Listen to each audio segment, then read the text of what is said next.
pedindo permissão do doutor da casa, Henrique Barçalão, por sua equipe, para que ele faça a limpeza de qualquer energia negativa que se encontre. Pedimos a purificação da água e o remédio necessário que vamos a nossas casas. E assim, em nome de Deus, do Cristo e da caridade, estamos iniciando a atividade desta quarta-feira à noite. Nossa irmã Nina vai fazer a leitura, a irmã Lilian vai fazer a leitura do Evangelho, e a irmã Nina faz a igrejação para os lares também.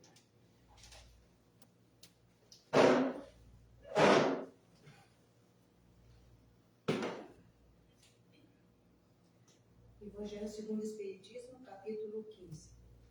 A caridade necessária, segundo São Paulo. Ainda que eu falasse todas as línguas dos homens, e mesmo a dos anjos, mas não tivesse caridade, não seria mais que um bronze que soa e um símbolo que retire. E se eu tivesse o dom de profecia e penetrasse todos os mistérios, e tivesse uma ciência perfeita de todas as coisas, ainda que tivesse toda a fé possível, a ponto de transportar montanhas, se não tivesse caridade, eu nada seria. E se eu tivesse distribuído meus bens para alimentar os pobres, e entregasse meu corpo para ser queimado, se não tivesse caridade, tudo isso de nada me serviria. A caridade é paciente, é doce e bem-fazer. A caridade não é invejosa, não é temerária e precipitada, não se enche de orgulho, não é desdenhosa, não busca seus próprios interesses, não se gaba e não se irrita com nada, não desconfia, não se regozija com a injustiça, mas com a verdade. Ela tudo suporta, em tudo crê, tudo espera, tudo sofre. Permanecem hoje estas três virtudes, a fé, a esperança e a caridade.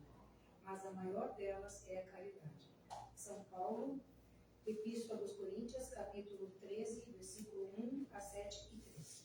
Que assim seja.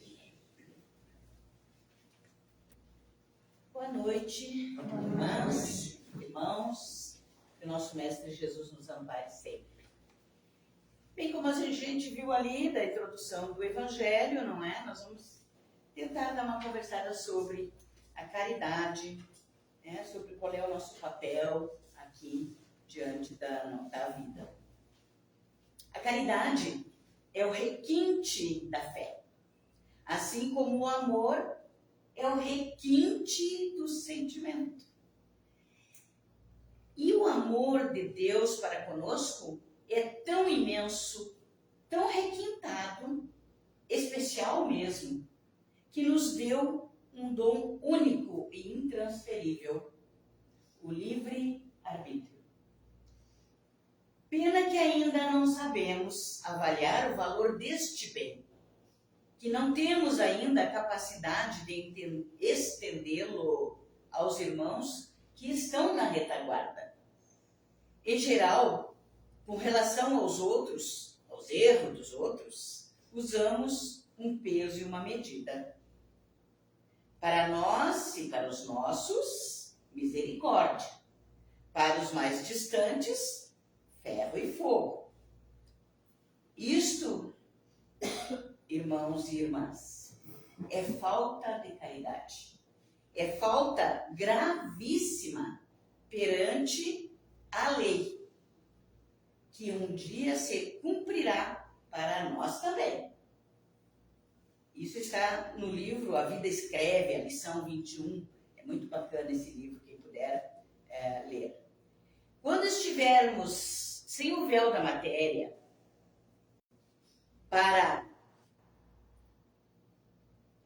quando estivermos sem o véu da matéria, na hora em que nossa consciência exigir o resultado dos nossos atos, na derradeira hora, né? Quando todos nós vamos chegar lá, no mundo espiritual, já que conhecemos uma palavra, ao menos, das leis divinas, então veremos com nitidez que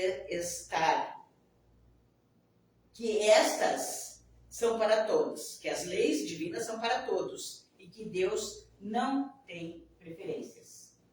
Aí, então, usamos e até imploramos a misericórdia da reencarnação.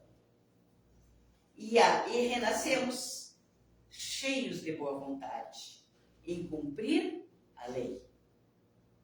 Mas não é fácil. Todos sabemos.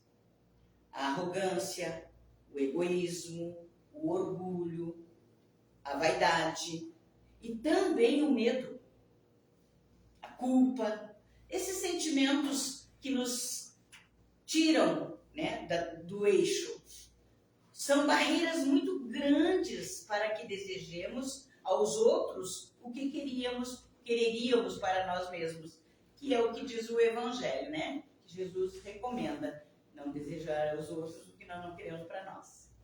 Devemos colocar as nossas energias em disposição a serviço do bem comum. Só assim haverá um progresso moral. As coletividades sofrerão menos e o planeta entrará em um novo estágio, um mundo de regeneração. Então vejam, a individualidade se modifica, se regenera e, consequentemente, as coletividades se regenerarão também, né? Através da solidariedade, porque o universo todo é solidário, tudo é em solidariedade uns com os outros, ser humano, animais, natureza, minerais, tudo é solidário dentro da criação divina. A maior caridade é a que vem do coração. E quando nós colocarmos em prática o ensinamento do nosso Mestre Jesus, a gente vai aprender a fazer essa caridade com naturalidade, sem ostentação. Vamos ver uma lição aqui do Psicografia do Chico Xavier, Marco Prisco. Em nome do amor. Você busca a tranquilidade espiritual, utilizando-se de todos os recursos. E, em nome do amor, distende no caminho dos outros suspeita e malquerença, apresentando-se como um espírito atormentado. Você ensina a afeição em testemunhos constantes e, em nome do amor, coleta e difunde intrigas com a irresponsabilidade dos desesperados. Você se diz marcado pela solidão e, em nome do amor, reclama contra aqueles que, em se afeiçoando ao seu coração, não se lhe podem doar o quanto você requisita com veemência. Você procura entendimento no meio onde circula e, em nome do amor, proclama a fraternidade, ridicularizando aqueles que não comungam com seus pontos de vista, nem sempre nobres. Você semeia a alegria em nome do amor e, no entanto, a qualquer pretexto se abate a depressão e ao desassossego. Você encoraja companheiros à luta em nome do amor universal e da lei do trabalho. Apesar disso, ante dificuldades, é o primeiro a abandonar as lides, o dizendo-se traído no ideal esposado. Você propõe jornadas de socorro em nome do amor e, todavia, demora-se mentalmente em planos longe da ação renovadora. Você concita corações à comunhão com o Cristo em nome do amor e, embora bem intencionado, nas exposições influenciáveis, apresenta-se como esquecido do céu. Amor é dádiva de Deus ao mundo, atendendo aos seres humanos no caminho evolutivo. Se você está a serviço em nome do amor, não esqueça, por motivo algum, que para o êxito do empreendimento, o amor deve ser doação de você mesmo, incessantemente, sem pensar em si. Marco Prisco. Sementeiras da Felicidade. Então, o Espiritismo propõe que adotemos atitudes cristãs com naturalidade e que façamos do nosso dia a dia a mola propulsora do progresso individual, ajudando assim para que todos usufruam deste bem. O conhecimento, principalmente o estudo. Por que a doutrina espírita adota os estudos sistematizados? Para que a gente se esclareça, para que a gente tenha o conhecimento. Isso é a única coisa que ninguém pode nos tirar. É o nosso conhecimento, a nossa fé. Porque através do conhecimento, da doutrina espírita, nossa fé se fortalece. E isto será o espelho onde devemos mostrar a imagem equilibrada de seres destinados à perfeição. Todos somos. Nascemos simples e ignorantes para progredir, para evoluir. Este patamar só será alcançado com um impulso natural da lei do progresso, ao qual todos chegaremos um dia. Se soubermos ler o livro da natureza, se soubermos usar os recursos que a Mãe Natureza de graça nos concede, se quisermos um mundo melhor, devemos dar bons exemplos. Preservar, prevenir, educar as crianças e adultos, nos reeducarmos, né? Porque a gente vamos fazer evangelização, vamos evangelizar as crianças. Mas se nós estamos evangelizados ao ponto de segurar as pontas da nossa juventude de hoje em dia, né? Tá muito difícil a gente competir com as mídias sociais. Tá difícil. Então nós precisamos mais do que nunca nos fortalecermos na fé e no conhecimento, principalmente.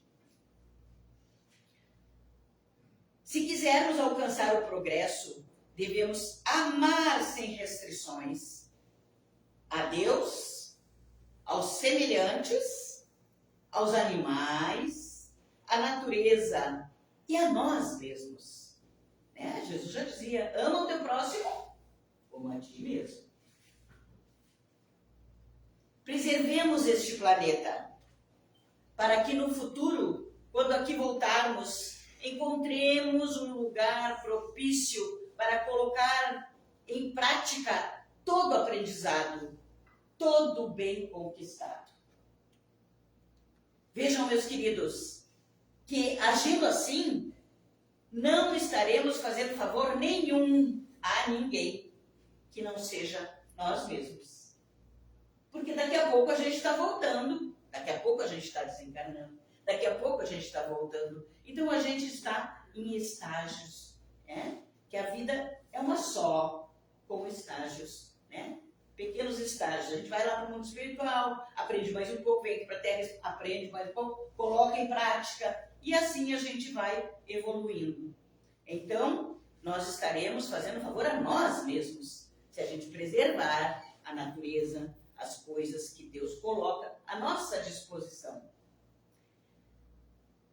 E como Paulo escreveu em Coríntios, não é?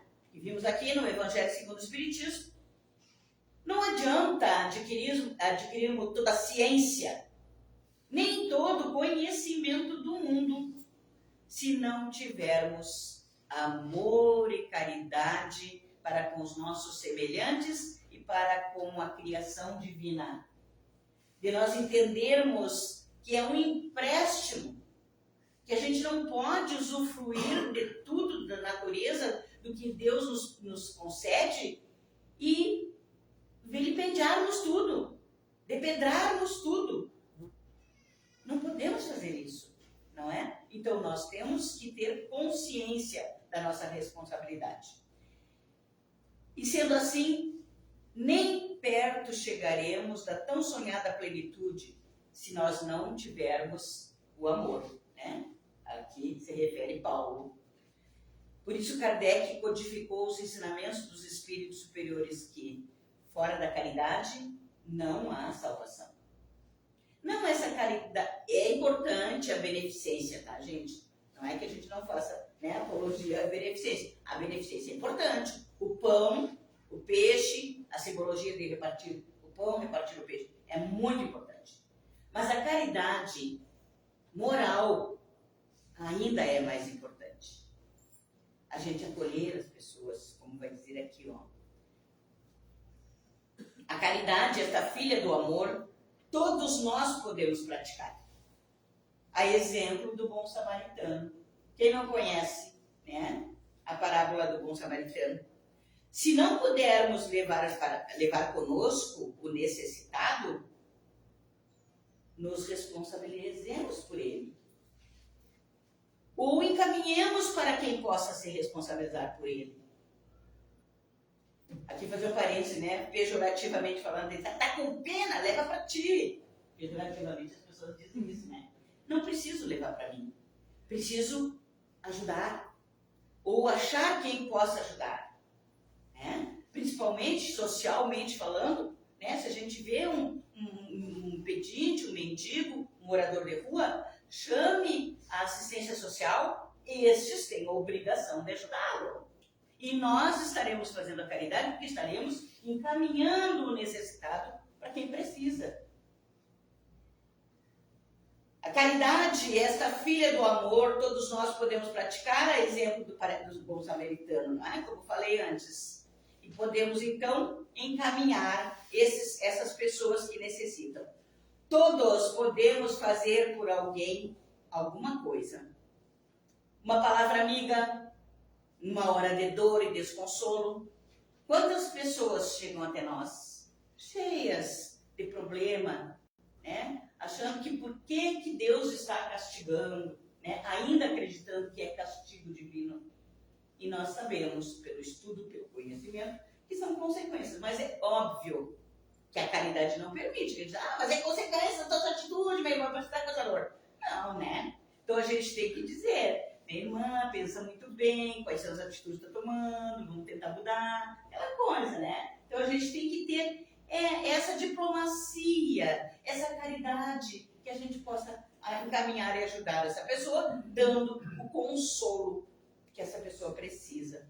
Um sorriso franco, acolhedor para um irmão ou uma irmã que chega cheio de amargura e de dúvidas. Na casa espírita, nós temos o atendimento fraterno. A pessoa precisa conversar, está com algum problema, né?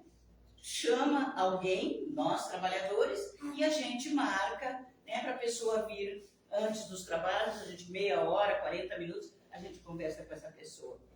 E é o atendimento fraterno, é o acolhimento fraterno. Todos podemos fazer isso, né? E na maioria das vezes fazemos isso, né? Então, a pessoa tem essa espontaneidade de ajudar os outros, né? Uma prece silenciosa, a gente pode muito bem fazer, né? Vai com Deus, né? Tem certas coisas, a gente tem que, às vezes, silenciosamente, né? Invocando o amparo ao desvalido.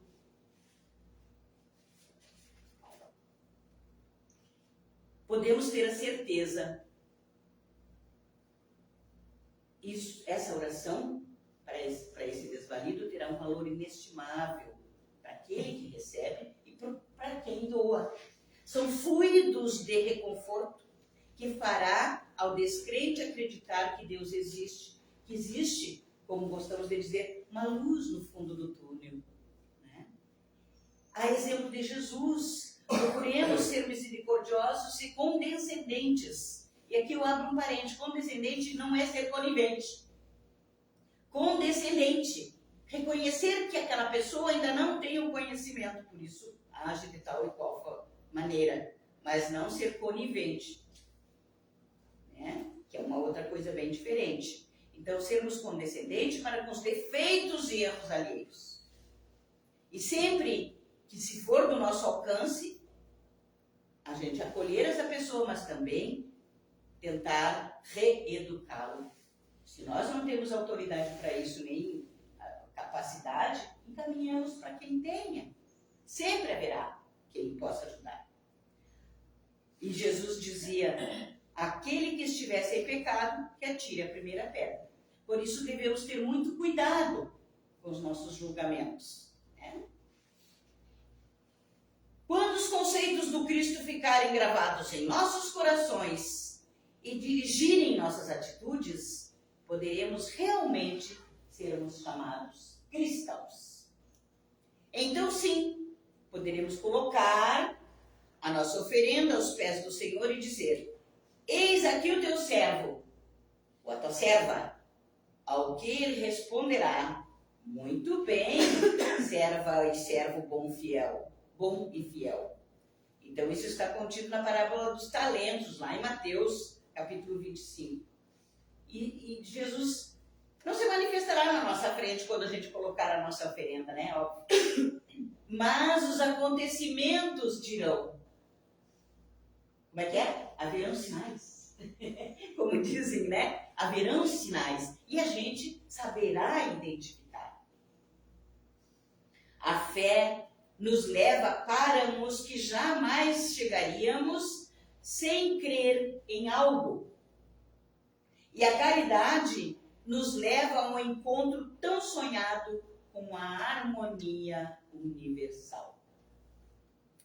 Quando o amor, a fé e a caridade conquistarem a humanidade em definitivo, quando o irmão e a irmã de jornada encontrarem em nós aquela fonte que descedenta um legítimo instrumento de Deus, quando nos tornarmos a árvore acolhedora que albergue todos quantos se aproximem de nós, daí sim podemos almejar que o nosso mundo, a terra, seja um porto seguro para todos nós que nela estagiamos.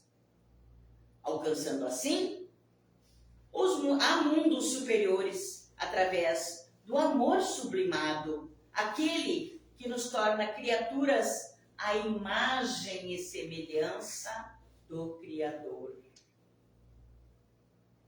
Aqui eu quero fazer um parêntese, porque nós estamos na semana do Dia das Mães, né? Nós temos mães de aniversário também. Mas então, em homenagem às mães, eu quero contar uma história. Eu sou ruim de contar história, mas eu não achei o panfleto onde tinha a história. Alguém perguntou para uma mãe qual era o filho preferido dela. Aí aquela mãe pensou e com um sorriso de malandra, disse assim: o meu filho preferido é aquele que partiu e ainda não voltou. O meu filho preferido é aquele que está doente e ainda não se curou. O meu filho preferido é aquele que está solteiro e ainda não casou. O meu filho preferido é aquele que está distante de Deus, mas vai chegar até Ele. Então, assim são as mães. Elas não, e Deus é assim, porque Deus é pai e mãe, né? É a divindade. Ele não tem preferências, ele tem cuidados. E as mães têm cuidados com seus filhos, com a sua prole.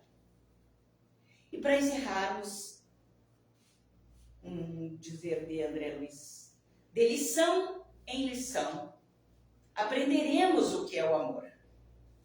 Um dia nos disporemos a exercitá-lo. Então, o universo não terá segredos para nós.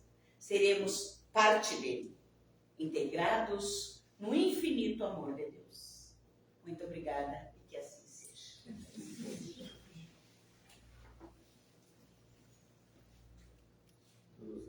Gravados para a direção para os lares, porque vocês enviam um pensamento positivo para o irmão que está precisando de ajuda, de onde quer que estiver.